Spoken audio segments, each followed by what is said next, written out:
Здравейте! Сега ще ви покажем колко лесни за използване са облачните услуги. За да разберете по-добре, нека видим как се оперира с традиционните IT решения.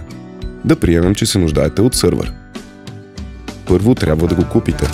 След това трябва да го свържете, за да може да работи и да бъде достъпен за вас и служителите ви. После да инсталирате нужните операционни системи и софтуер, за да можете все пак да го използвате. Почти задължително е да осигурите и специално пригодено помещение, както и да наемете човек, който да се грижи за поддръжката. Всичко звучи доста трудно, защото наистина е така. Задължително обаче трябва да знаете, че вече има много по-лесен начин да получите нужното IT обезпечение. Това са облачните услуги.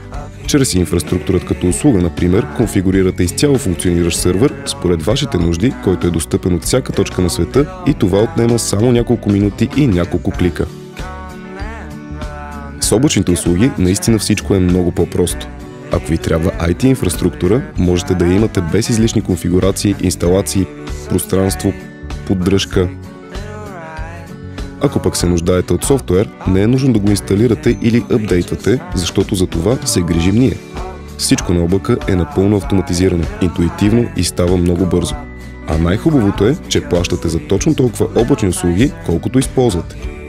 В крайна сметка се оказа доста лесно, нали? Открийте най-лесният начин за вашия бизнес на oblak.bg.